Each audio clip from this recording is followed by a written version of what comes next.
Good morning. Welcome to our online worship service of Kitsap Unitarian Universalist Fellowship. I invite you to follow along in the order of service. We will put the link in the chat.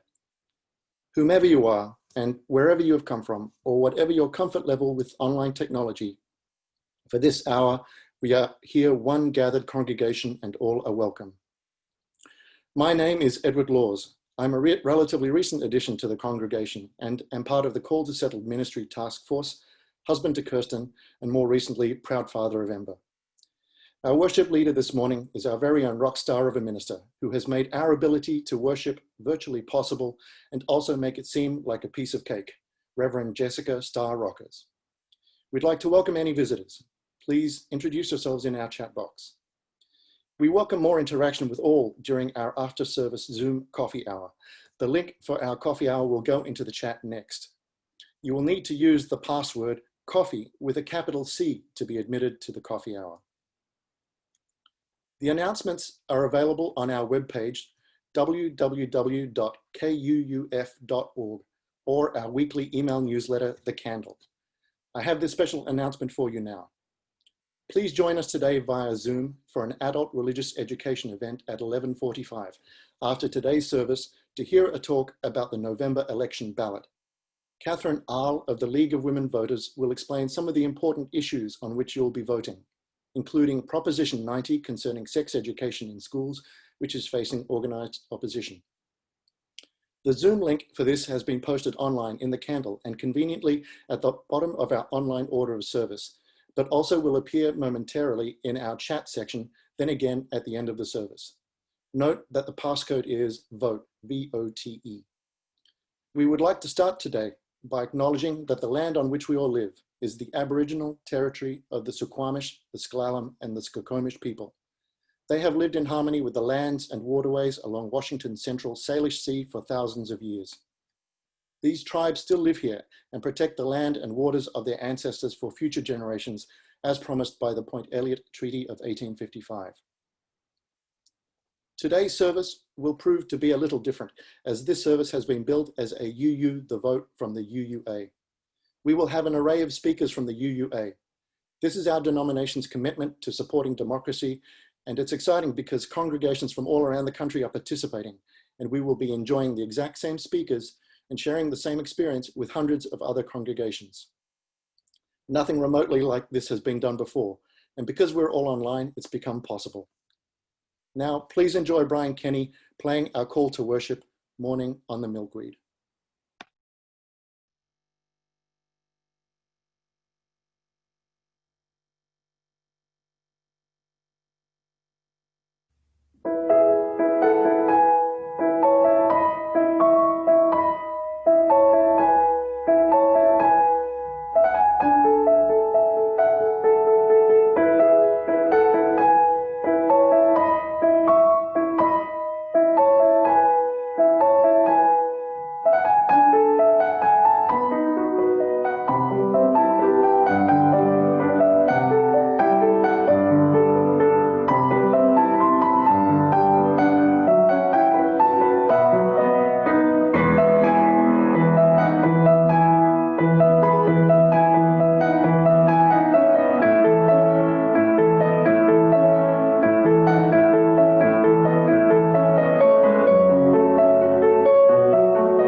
Now please join along with me as Maya Demick leads us in lighting our chalice.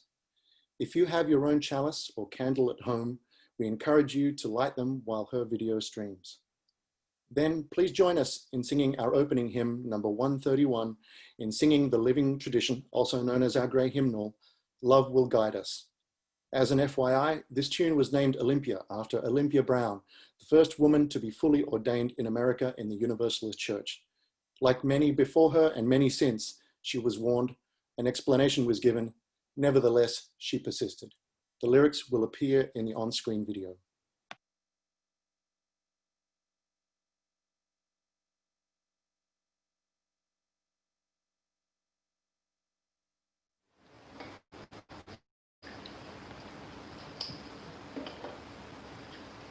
I offer you peace. I offer you friendship. I offer you love. I see your beauty. I hear your needs. I feel your feelings. My wisdom comes from within. I honor the source in you, and let us work together.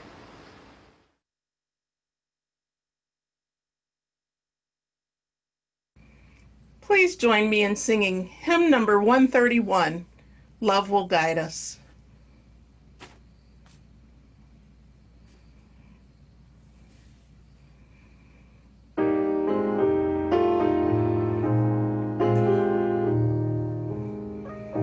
Love will guide us, peace has tried us, hope inside us will lead the way on the road from greed to giving. You can change the world with your love. If you cannot sing like angels, if you cannot speak before thousands, you can give from deep within you. You can change the world with your love. You are like no other being. What you can give, no other can give. To the future of our precious children, to the future of the world where we live. Love will guide us, peace has tried us, hope inside us will lead the way on the road from greed to giving. You can change the world with your love.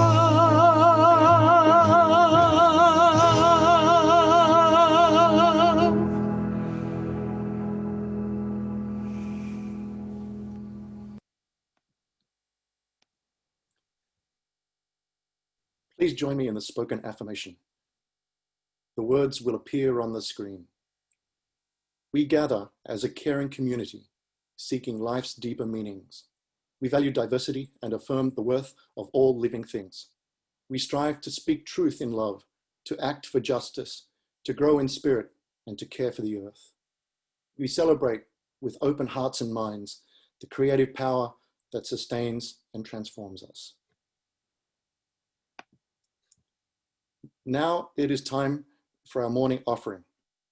If you would like to donate electronically, please click on the PayPal me link in the chat box.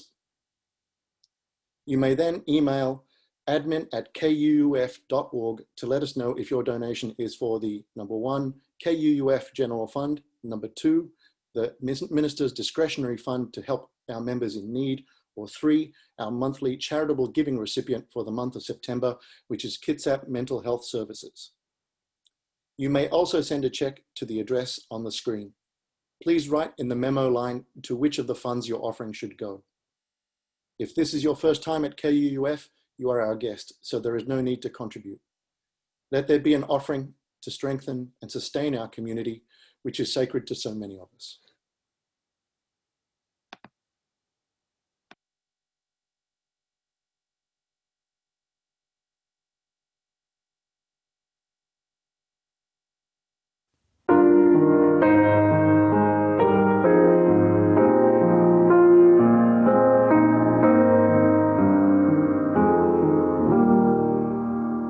Be ours a religion which like sunshine goes everywhere, its temple all space, its shrine the good heart, its creed all truth, its ritual works of love.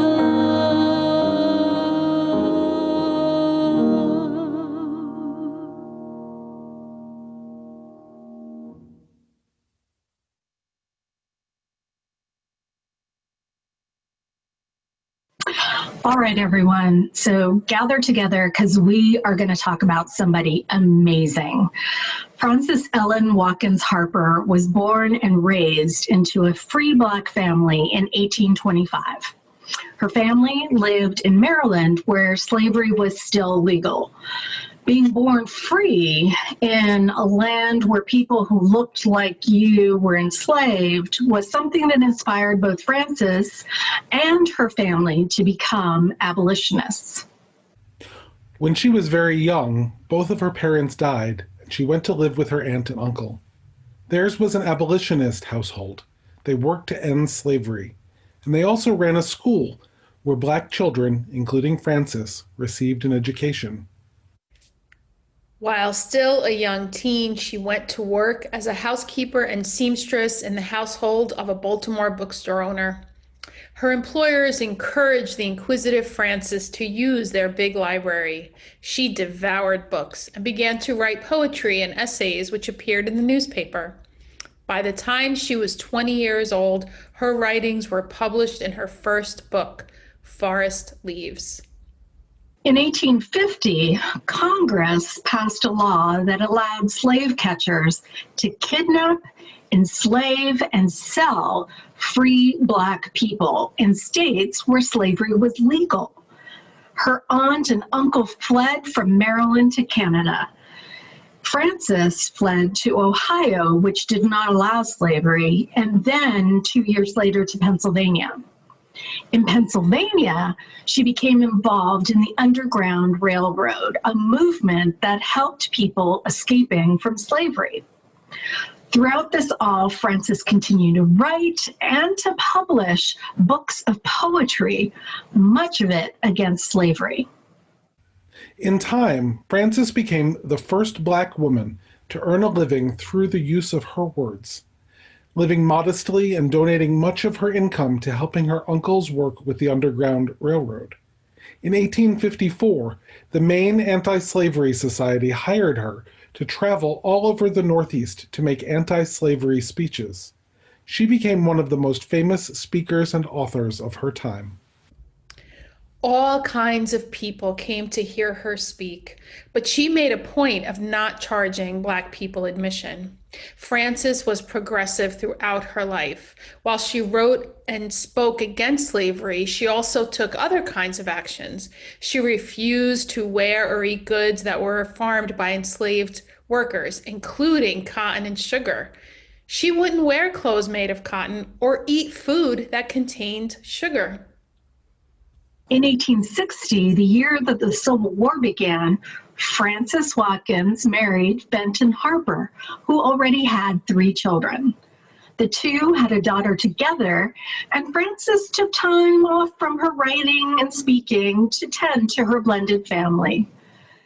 Unfortunately, just a few short years later, her husband died, leaving her as a young widow responsible for many unpaid bills. Frances Watkins Harper made the difficult decision to send her children to live with relatives and go back on speaking tours in order to make money and provide for her family. By then, slavery had ended, and she spoke for women's rights and for legal and civil rights for Black people. She wrote poems and essays about the experiences of new freed slaves struggling to make their way despite the damage done to Black people by slavery. In 1870, she joined the Unitarian Church of Philadelphia. There, she found a community where white and Black people came together, and where many shared her passion for justice. In many ways, Frances Harper was at home in two different worlds. Although she was used to working with white people, she also kept her connection to the Black community in Philadelphia. She maintained her membership in the African Methodist Episcopal Church, where she taught Sunday school. She wrote 3 novels specifically for Black people, highlighting family connections and choices about racial identity. She pushed for education and voting rights for Black people, and she encouraged Black children to learn and grow, just as she had been encouraged as a child. During her long life, as you have heard, Frances Ellen Watkins Harper offered her voice, her words, her money, her labor, and most importantly, her love to the work of justice making for her people. She used her voice and her privilege as an educated free Black woman to raise awareness of the plight of Black people in the United States after the Civil War. We honor her memory and her place among our Unitarian Universalist ancestors.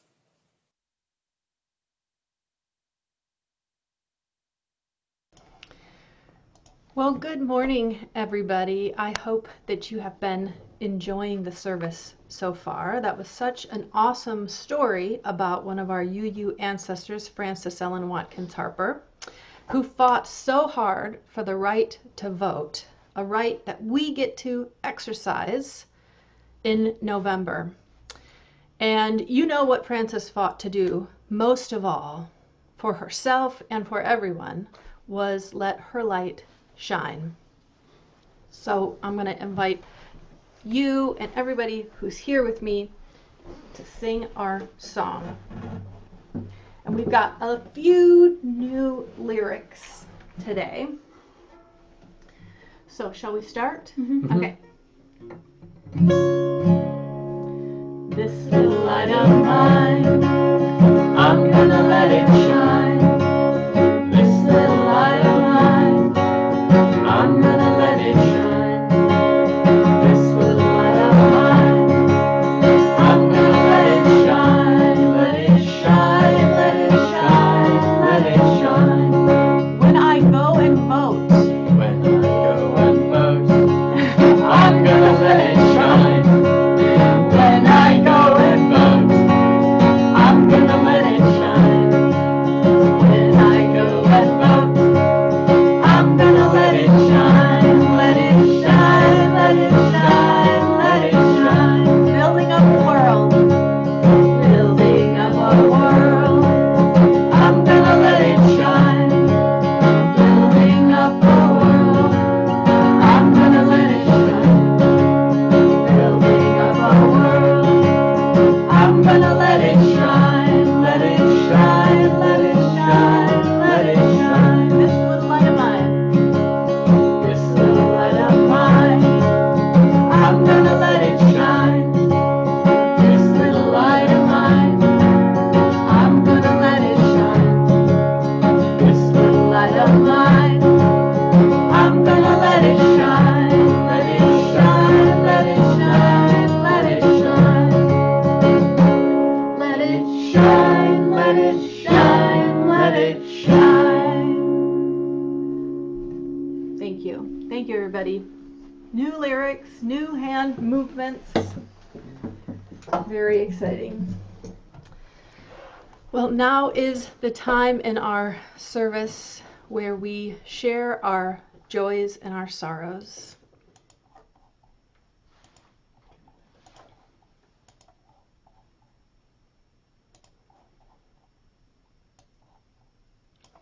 Though we are physically distanced from one another, our hearts and our spirits remain connected.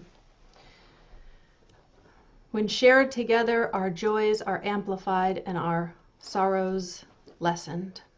And I have a couple people on my heart today. First, I want to offer up prayers for Brianna Taylor and her family and friends and all of those folks in Louisville who are fighting for justice in Brianna's name. For all of those who may be losing hope and faith this week and today, may we continue to find the strength and the courage to fight injustice. May we remain vigilant, and may we never give up pushing for a system that values the life of a Black person, and especially every Black woman. I also want to lift up prayers today for Alondria Williams. Alondria was a leader in our UU movement and a leader in social justice movements across the country. And she passed away this week. She was someone who loved fiercely, who fought bravely for justice and equity, and who believed in the good news of Unitarian Universalism. May we all be inspired by Alondria's legacy to fight bravely, to love fiercely, and to rest when we need to, when our bodies call us to rest. And may Alondria rest well, in peace and in power. And so now I invite you, if you haven't done so yet, to put a personal joy or sorrow in the chat this morning. Lisa shares, my joy is that so many fellow KUUFers are joining together to write letters through Vote Forward. And there is a Zoom party tonight at 6 p.m. And so if you need the link, Lisa can put that in the chat today. Bunny and Matthias, joy that our darling Rowan turns 1 year old on Thursday, October 1st. Wow, happy birthday, Rowan. I can't believe it's been a year. We're so happy that you're celebrating. We're celebrating with you. Liz and Brian, UU voters, we have great joy at our house for Brian's birthday. Happy birthday, Brian. How wonderful. Marcia, my joy is that 27 years ago today, my dear daughter Emma was born, 27 on the 27th. Happy birthday. Wow. This is a beautiful time to be born. A lot of wonderful people. Joey, my joy is that Beast's heart murmur isn't serious. How wonderful. We're so happy to hear that. And so glad that Beast could get the procedure that he needs.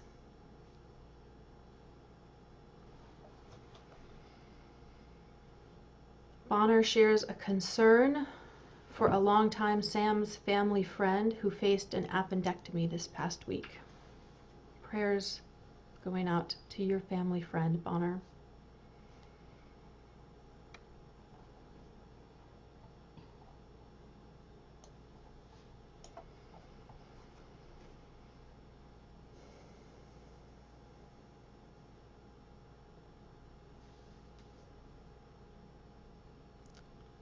Chris shares deeply felt joy for Maya's heart is so big. Amen. From Terry, joy for breathable air again. We share that too. Well, thank you everyone for sharing. Jane shares prayers for 3 friends fighting cancer and Bob's mother who's now on hospice. Holding your friends and Bob's mother in our hearts this morning.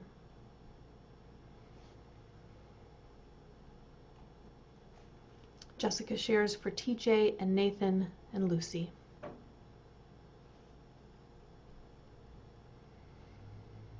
Recovery from illness. So, well, our hearts go out to TJ and Nathan and Lucy who aren't feeling well.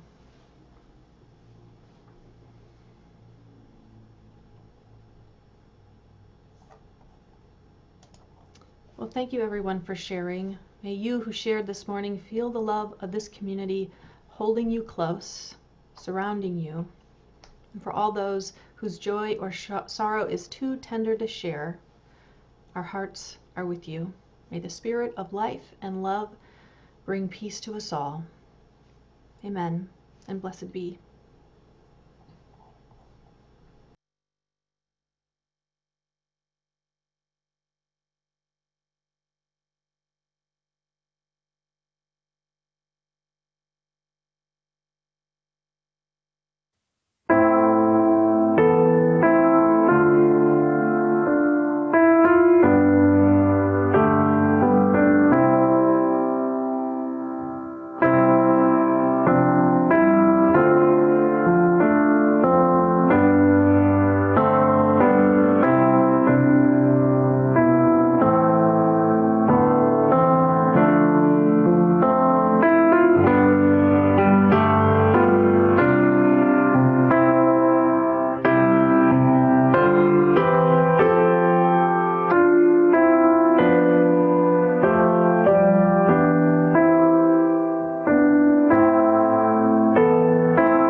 I got trained as a community organizer with Californians for Justice. And there we believed that people of color, immigrants, poor folks, queer folks, disabled folks, and young people are the majority. And if we organized our communities to vote, we could shift power to reflect our values and interests and needs for racial justice and economic justice and more. And now, as a field organizer with UU The Vote in Pennsylvania, I still believe this strategy, that voting can be a means to a power shift. It's not the only strategy, but it is one worthwhile strategy among many. So welcome to my field. Here with my reading glasses and my large screen, instead of my sunglasses and walking shoes for door knocking, the organizing field of pandemic times, where we gather in Zoom rooms large and small to reach thousands upon thousands of voters and potential voters. Just before recording this, 20 of us from Pennsylvania, Maryland, Washington, D.C., my own Connecticut, and Massachusetts gathered in a Zoom room with our partners at CASA, a group organizing to build power in immigrant and working class communities in central Pennsylvania. In 2 hours, we sent over 60,000 texts to urge folks to check and update their voter registration or to get registered. We texted with people who had lost their jobs and apartments due to the pandemic, and we connected them with community resources.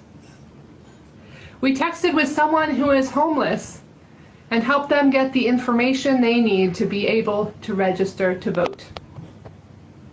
We texted with lots of folks who weren't sure if their registration was up to date and helped them check their status. We know that over 90 of them followed up to register. And we texted with some people who said they follow God's law and their faith tells them not to participate in voting. Dear ones, our faith says that the here and now matters. That we live our faith not for the possibility of heaven when we die, but to create heaven here on earth. What we do, what you do, matters. And so we work. We UU the vote. We text the vote, we postcard the vote, we phone bank the vote. We use the tools at hand, spiritual, technological, relational, to connect with people around our values. If you haven't considered calling voters yet, please step out of your comfort zone and try it. Join us in this sacred connection and faithful work.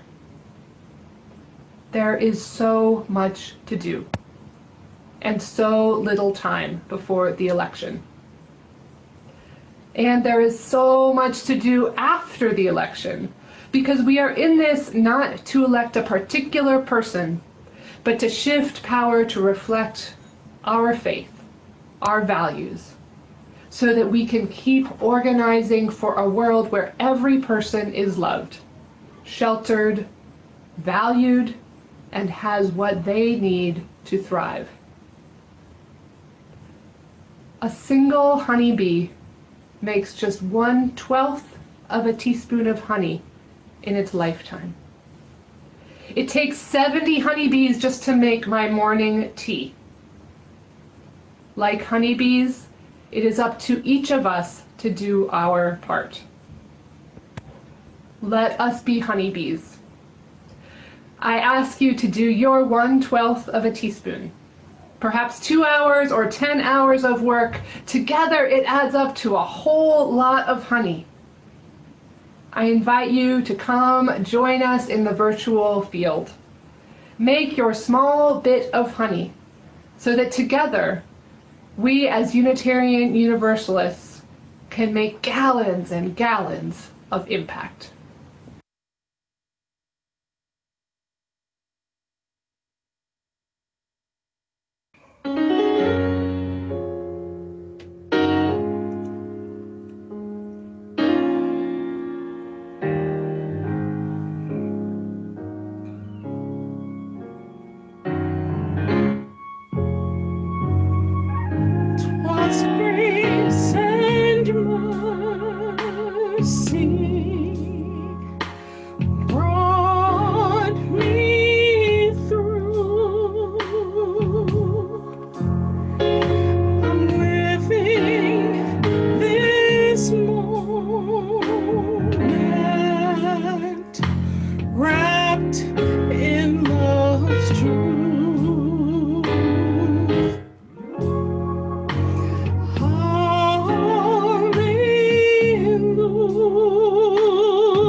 Grace and mercy.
We who believe in freedom cannot rest. We who believe in freedom cannot rest until it comes. As a song leader, one of the songs that I keep returning to, particularly in these days of uprising and reckoning, is Ella's Song, written by Dr. Bernice Johnson Regan and performed by Sweet Honey and the Rock. Its lyrics, which I know some of you are already very familiar with, set to music the words of Ella Baker, an organizer, activist, leader, teacher, a prophet in the civil rights movement.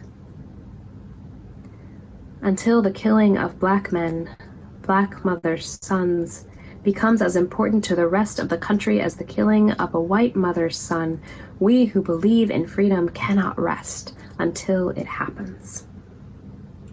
Ella Baker's words in this song are ones she wrote over 50 years ago, but they could have been written yesterday. And I'll be honest, that reality breaks my heart. It leaves me crying out, will it ever end? For some of us, that question is one that has literal life and death implications that the rest of us cannot fully know. And as much as Ella Baker's words break my heart, they also charge my spirit. Their relevance to today's manifestation of resistance and community reminds me that we are a continuation of something much bigger, much more powerful, much more incredible than this single moment in our history. Our struggles to affirm the humanity and basic rights of Black and brown lives in this country and world, they did not begin with us, and they will not end with us. We who believe in freedom cannot rest. We who believe in freedom cannot rest until it comes.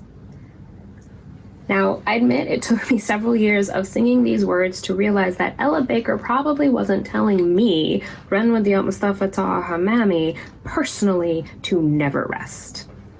No. In fact, none of us as individuals should be asked or expected to never rest. But all of us who believe in freedom, as a collective, as a community, we cannot rest. Ella's song, Ella's words are a charge for all of us together as a movement to never rest. We cannot stop fighting, we cannot stop creating, we cannot rest until freedom in its truest and most universal form exists in our world.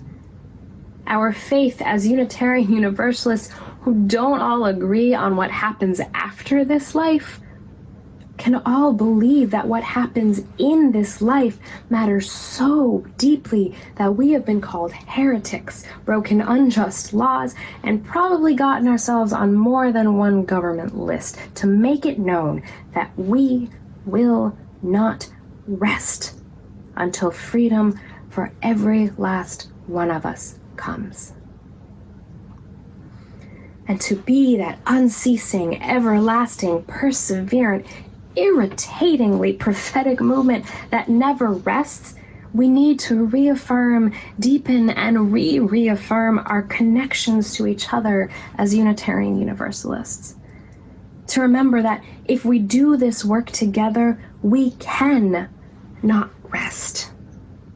And just as important, to be a true continuation of that much bigger, much more powerful, much more incredible freedom movement, we not only need to sustain our relationships within our faith, but we must build and sustain the relationships with communities and frontline liberators who have been leading the way to universal freedom for generations. We who believe in freedom cannot rest and cannot rest when we act as a truly interdependent collective. When we are carrying our load on the way to liberation, remembering that we are part of a movement reminds us that we are not carrying that load alone. Like a choir whose singers stagger their breathing to make sure a single note remains an unbroken sound, or a hospital that runs non-stop with a rotating staff, like migrating geese who take turns leading, following, or resting in their flying formation. We cannot rest, and we can not rest until freedom comes if we sustain our connections to one another. We need each other so that when we as individuals do rest, we know our movement towards universal freedom carries on, waiting for us to return and temporarily relieve another of their liberation load. As we count down the days to Election Day, we know that no matter the outcomes, our work will continue. We will not rest.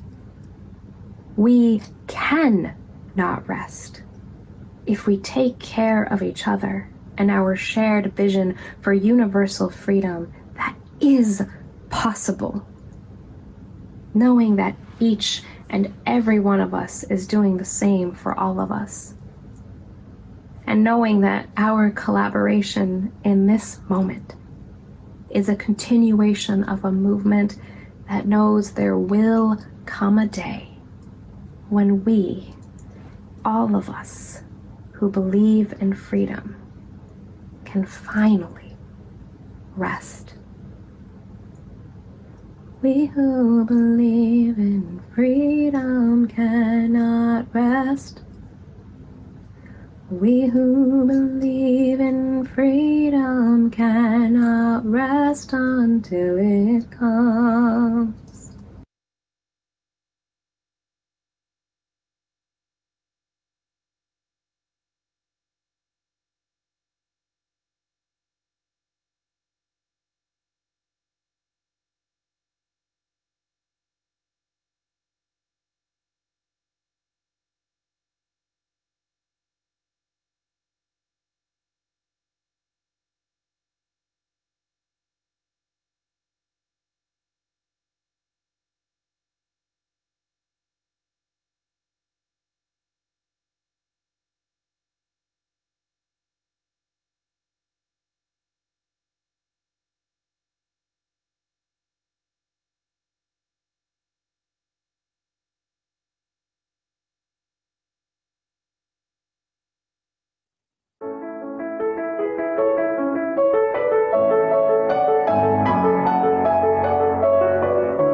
I was 13 years old when I became a Unitarian Universalist. I was raised in this faith, but I was 13 when I claimed it as my own.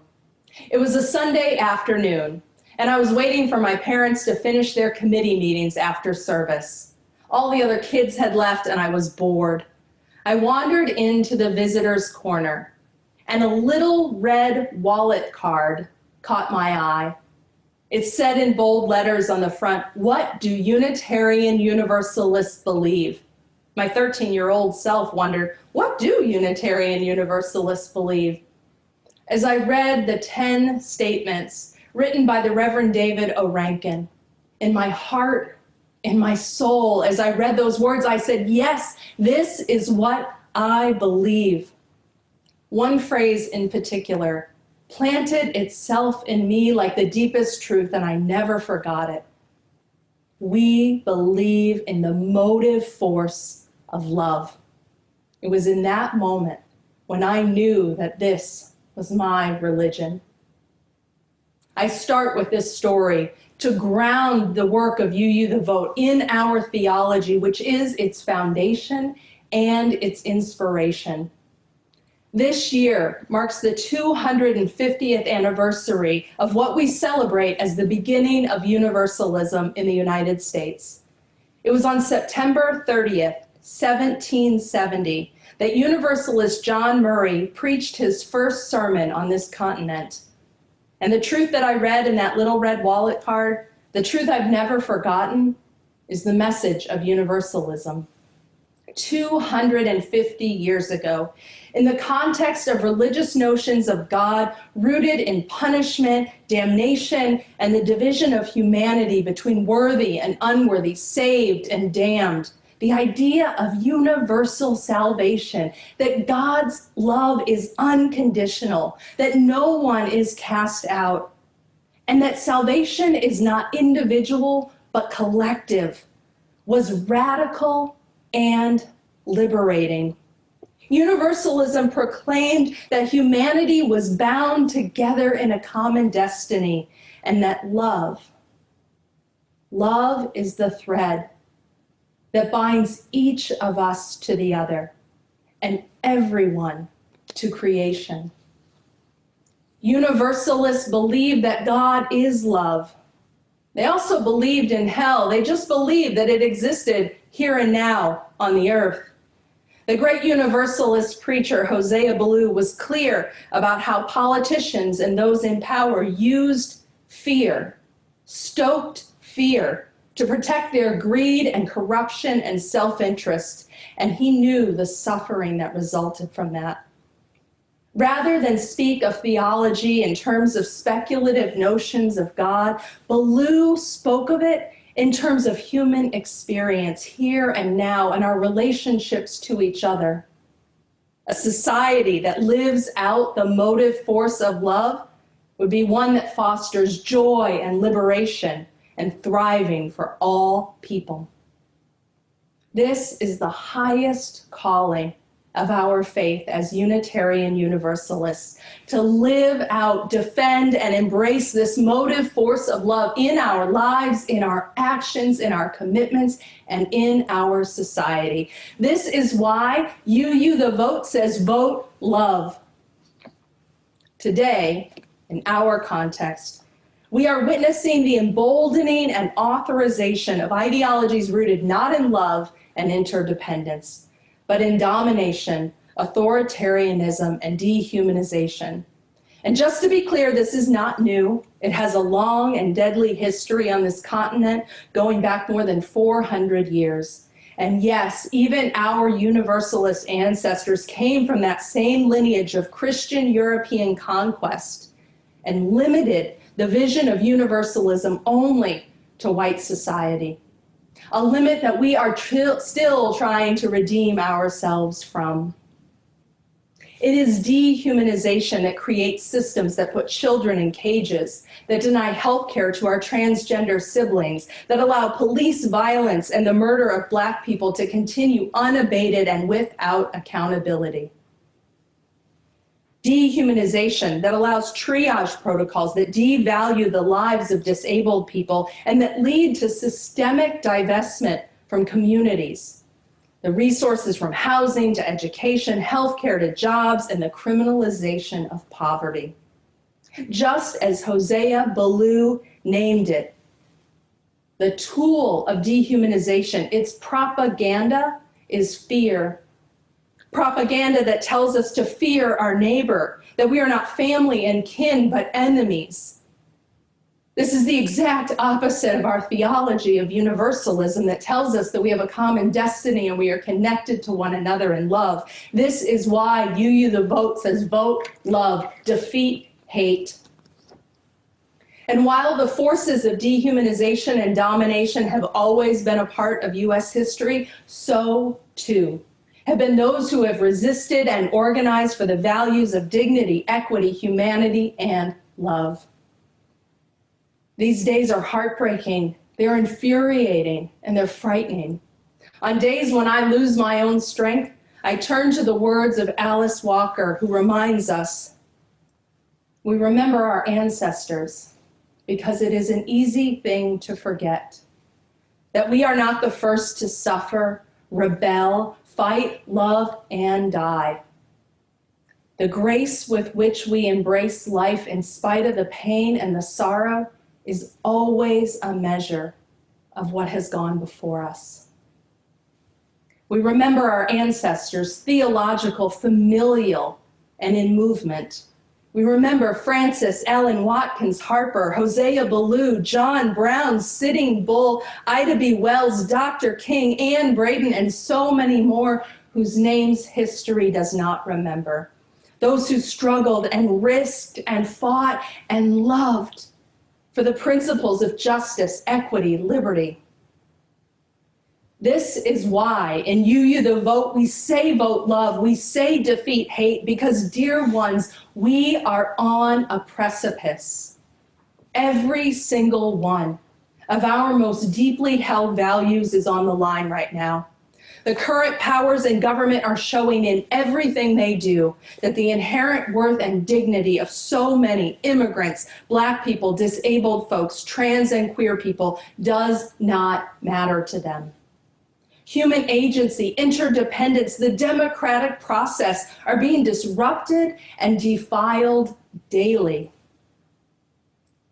It is a radical act of faith to not only continue to believe in all of our cherished principles, but to demand them by speaking out, taking risks, organizing, leveraging our resources, and building networks of solidarity and power to protect one another and these values.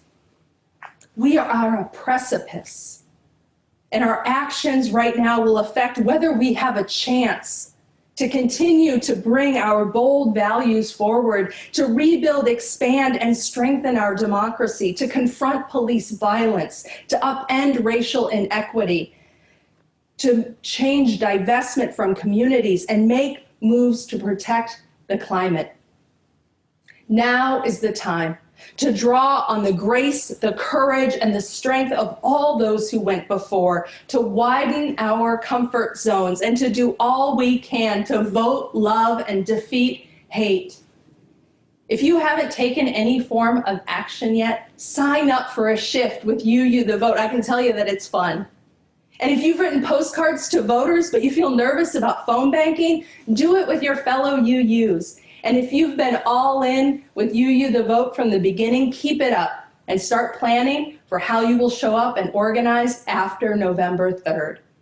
Because democracy will not be restored in one election. It's been under systemic attack for decades, and justice will not roll down like waters in one election. Voting matters. It's absolutely critical, but it is not the end.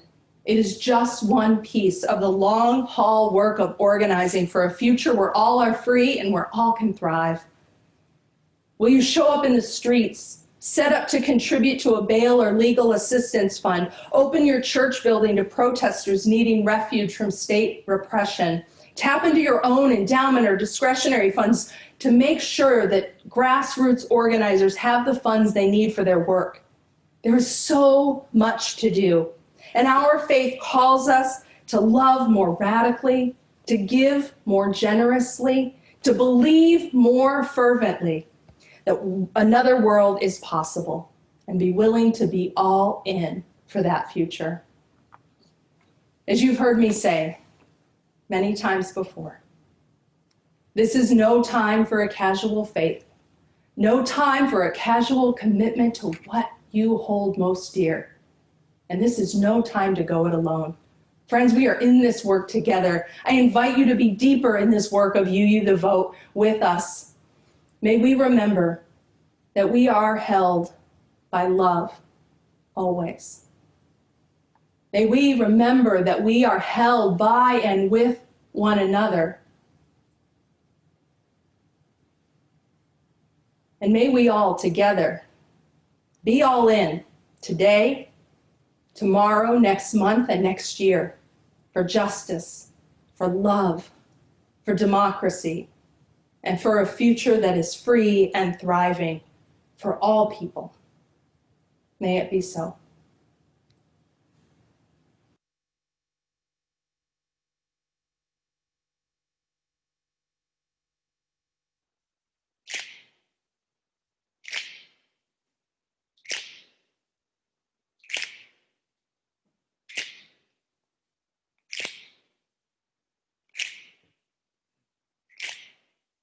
We shall be known by the company we keep, by the ones who circle around to tend these fires.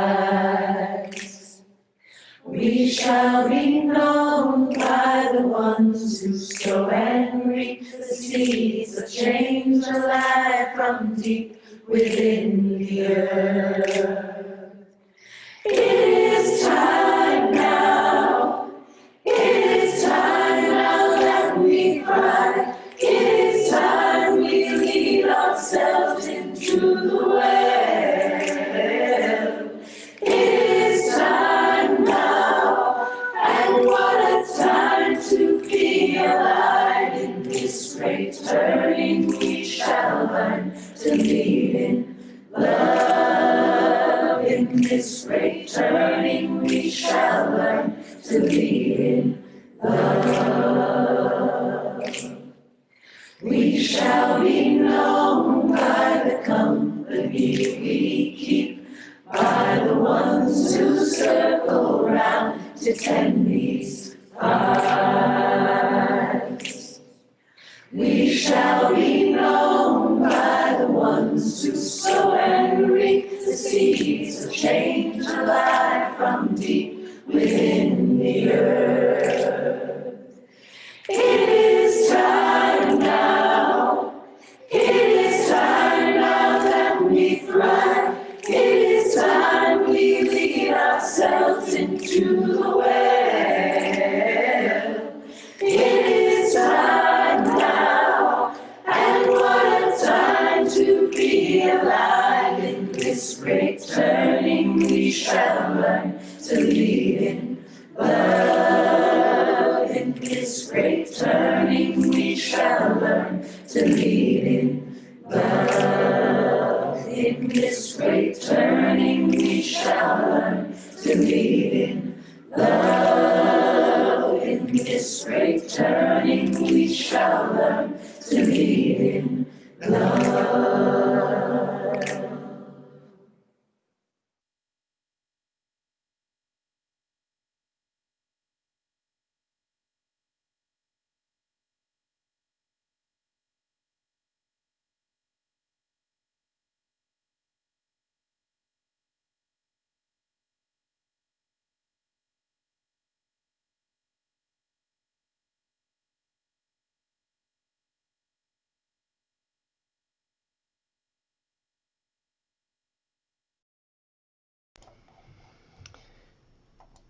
Well, I invite you now for our moment of intention setting. We do this every week.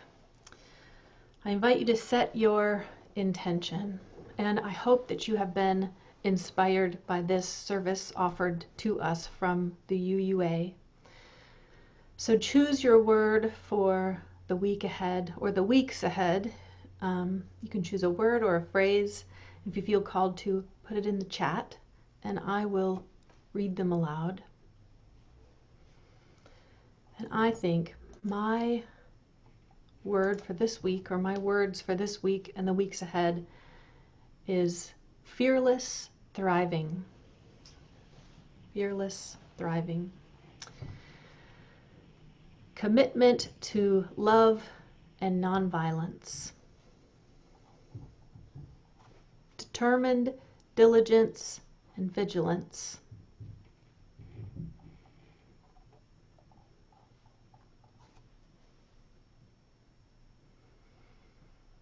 Courage.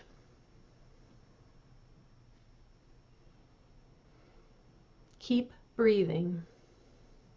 Hope and action.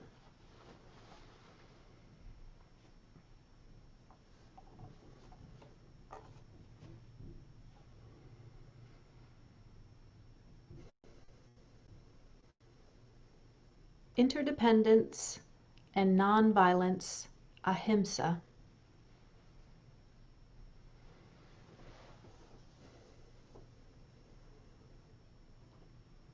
Re-evaluation.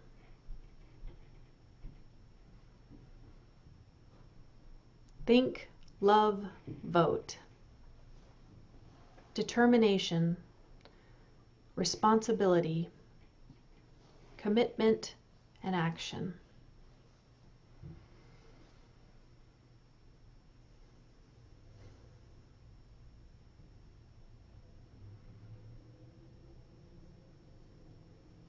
Thank you, everyone, for sharing your intentions. May we carry those words in our hearts in the week ahead. Persistence. Thank you.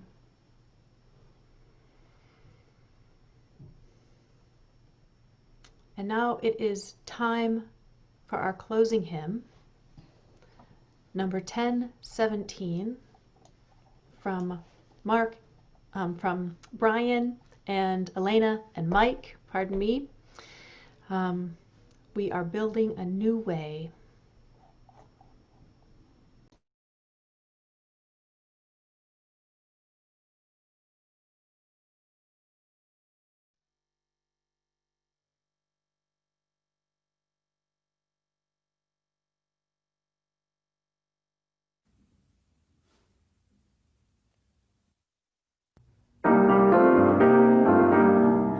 We are building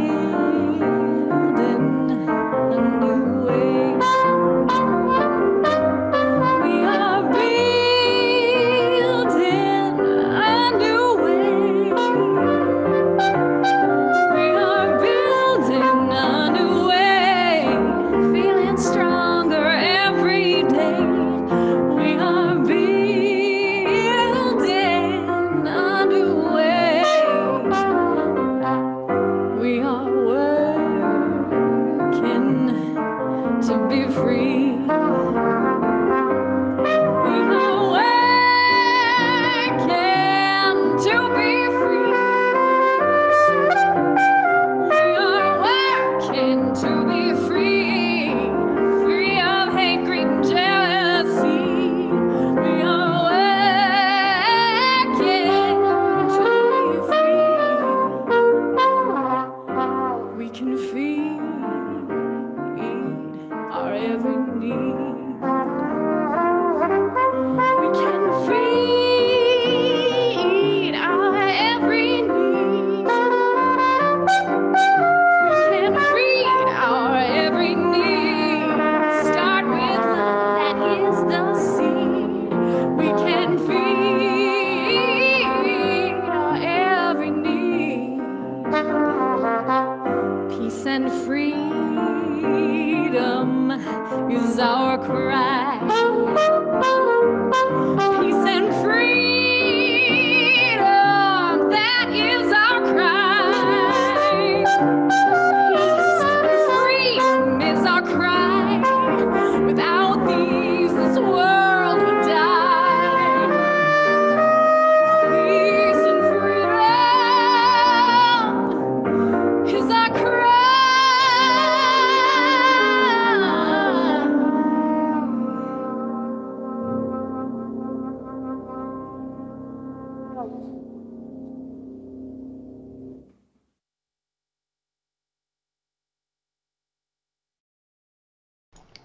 Well, thank you everyone for being here today. Please join us after this for coffee hour. The link and the password will appear on your screen, and they will appear in the chat, and you can actually click on the link in the chat and it will take you right to coffee hour, and the password is coffee with a capital C. And the question for our small groups during coffee hour is, how will you get out the vote? We also have an adult exploration class happening after the service. Catherine All of the League of Women Voters will explain some of the important issues on which we will be voting in November, including Proposition 90 concerning sex education in schools, which is facing organized opposition. And I'll put the link to that in the chat as well. And next week is our animal blessing service. So please email me those animal photos and videos, and let us now extinguish our chalice.